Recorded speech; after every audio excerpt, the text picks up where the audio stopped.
July 1782, near the Hudson River in New York, a Continental light infantry soldier lies bleeding after a violent clash with Loyalist fighters.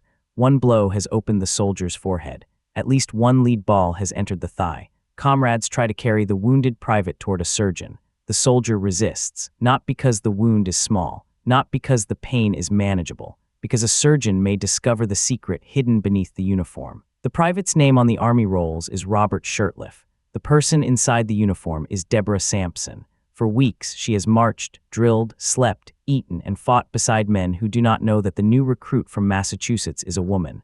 Now the disguise is one examination away from collapse. The surgeon treats the head wound and turns toward the leg. Sampson leaves before the examination can expose her. Alone, according to the account that became attached to her service, she cuts into her own thigh, searches for the ball with a small knife, removes what she can reach, and closes the wound herself.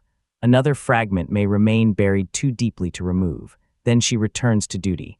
This is the moment most people remember. But the deeper story is not simply that Deborah Sampson fought while disguised as a man. It is that she built and maintained an identity inside an army for roughly 17 months, survived wounds and illness, and was ultimately discharged with honor rather than punished. The army did not merely fail to recognize her. It came to trust the soldier she had created. Deborah Sampson was born on December 17, 1760, in Plimpton, Massachusetts. Her family possessed famous colonial ancestry, but very little money. Her father disappeared after going to sea, leaving her mother unable to support all the children. Deborah was moved through several households before being bound out at about 10 years old to the family of Deacon Benjamin Thomas in Middleborough. Her childhood did not provide the freedom usually associated with later heroic biographies.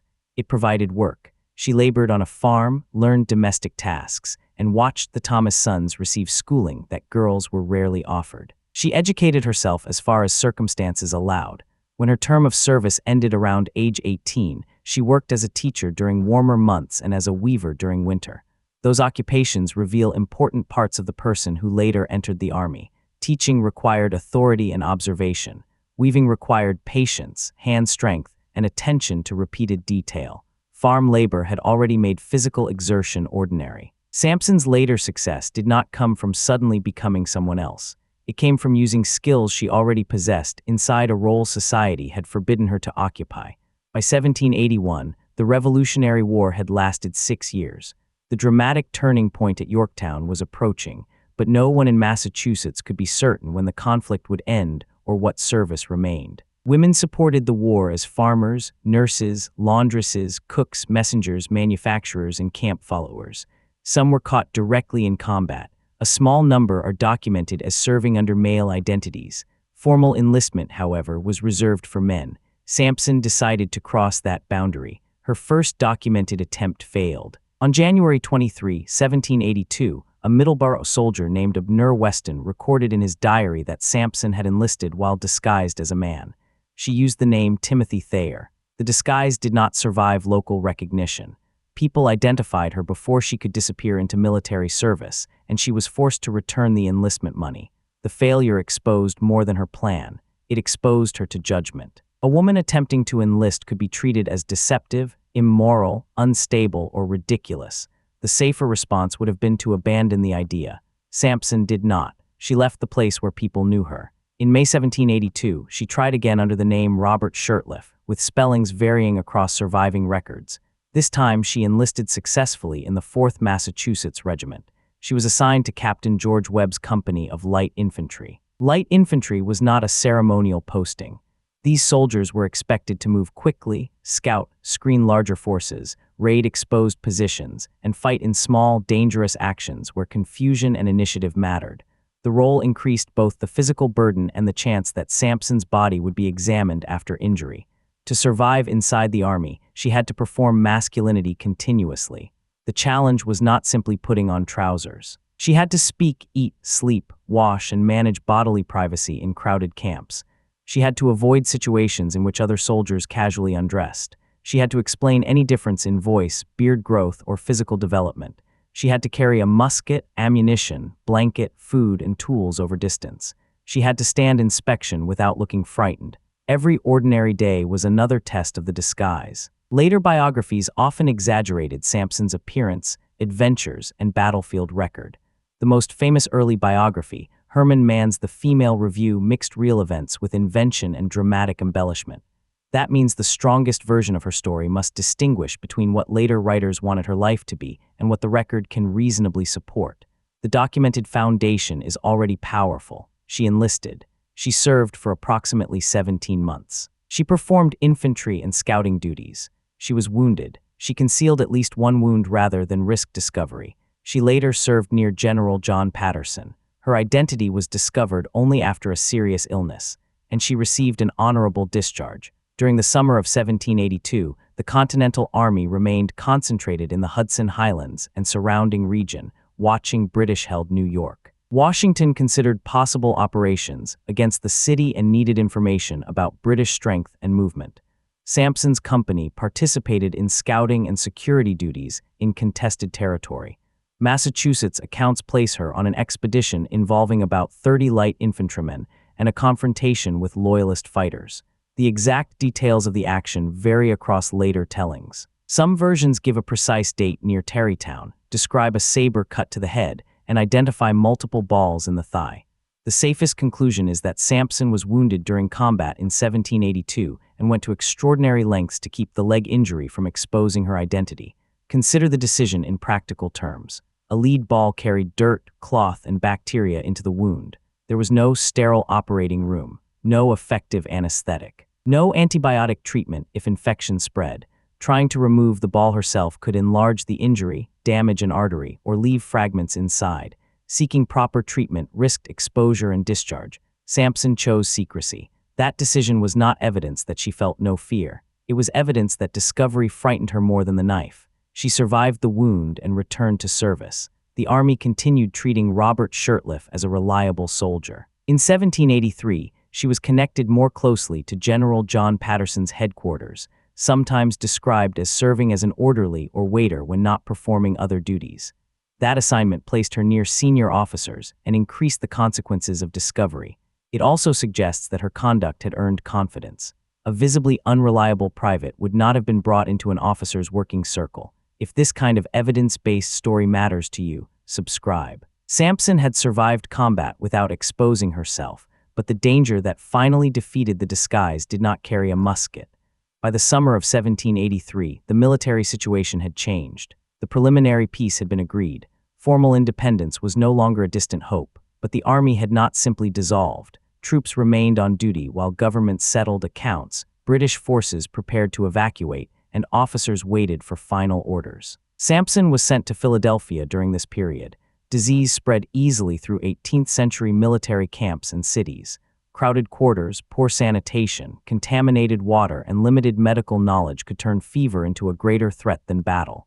Sampson became seriously ill. This time she could not walk away from treatment. She lost consciousness and was taken into medical care. A physician named Barnabas Binney examined her. The disguise ended. Binney now possessed information that could destroy the reputation and future of the patient in front of him. Military rules and social expectations had been violated. Sampson may have feared public humiliation, imprisonment, withheld pay, or expulsion without honor. Binney did not expose her immediately to the entire hospital. Accounts indicate that he protected her privacy while she recovered and eventually sent her back to the army with a letter for General Patterson explaining the truth. Imagine carrying that letter. For more than a year, Sampson had controlled the secret through vigilance. Now the proof sat folded in her possession. She reportedly did not know exactly what the doctor had written, but she understood what the delivery might mean.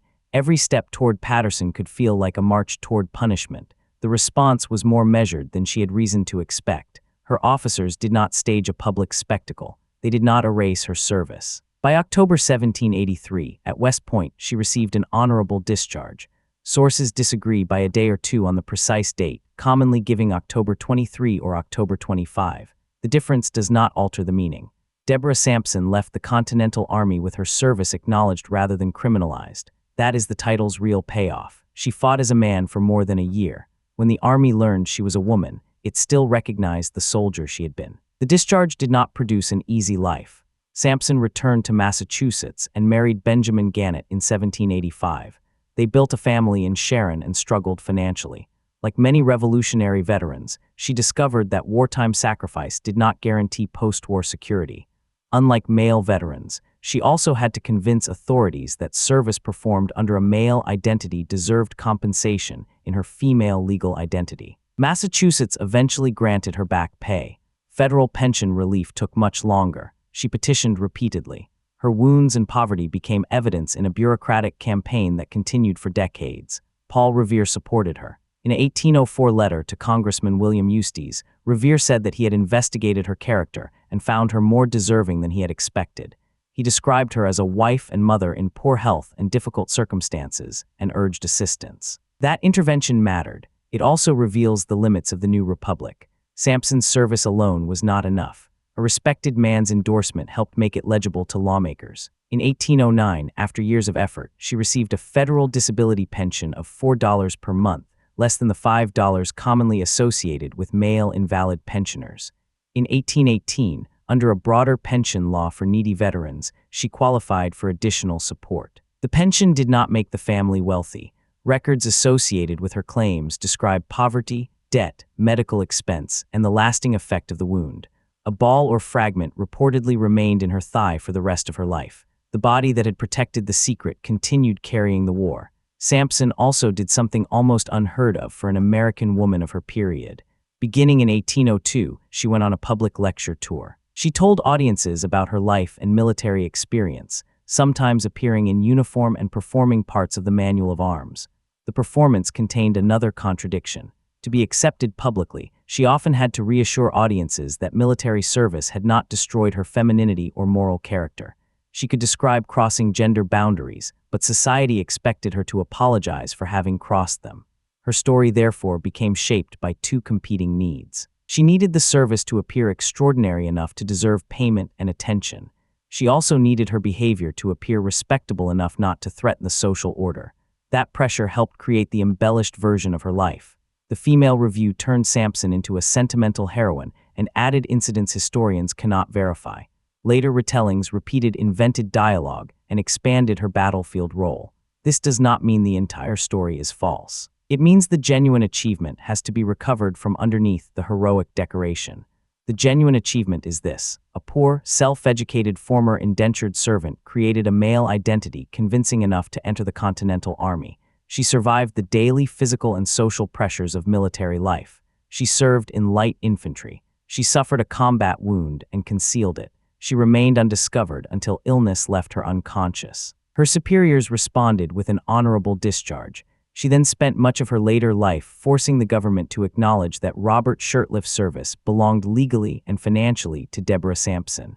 She died in Sharon, Massachusetts, on April 29, 1827. Her husband later petitioned Congress for support based on her service. Congress eventually described her case as an exceptional example of female heroism, fidelity, and courage, though the pension process remained shaped by the same male sponsorship that had helped her during life. Sampson is sometimes called the first woman to fight for the United States. That wording is too broad to prove. Women fought, endured sieges, defended homes, followed armies, and entered combat in ways official records often failed to preserve. Margaret Corbin had already been wounded while serving artillery at Fort Washington. Other women may have fought while disguised and disappeared back into civilian life without pensions or biographies. A more accurate claim is that Sampson is one of the best documented women to serve in the Continental Army under a male identity, and one of the very few women granted a federal pension for revolutionary military service. Accuracy does not reduce her. It places her inside a larger history of women whose wartime labor and danger were frequently recorded only when male institutions chose to notice. Today, her grave stands in Sharon. Massachusetts has recognized her as the state's official heroine. Schools, memorials, military programs, and public history projects carry her name. The landscape of the Hudson Valley where she served is quieter now, but the central tension of her story remains immediate. Why did she have to become Robert Shurtliff before the Army could use Deborah Sampson's courage? The uniform did not give her endurance. The male name did not create her intelligence. The disguise did not manufacture her willingness to serve. It only opened the door. Once inside, she had to remain there through performance, discipline, pain, and silence. The most powerful contrast in her story is not between woman and man. It is between recognition and permission. The Army recognized discipline, courage, and reliability when those qualities appeared under the name Robert Shurtliff. The society waiting outside the Army had not granted Deborah Sampson permission to display them in the same way. Her disguise exposed that contradiction. She did not become capable by changing clothes. She changed clothes because capability alone was not enough to gain entry. The wound nearly exposed her. The fever finally did. Neither erased what she had done. The woman who fought as a man for more than a year was discharged as a soldier. If this story was worth watching, subscribe and tell us in the comments which overlooked woman of the American Revolution should come next.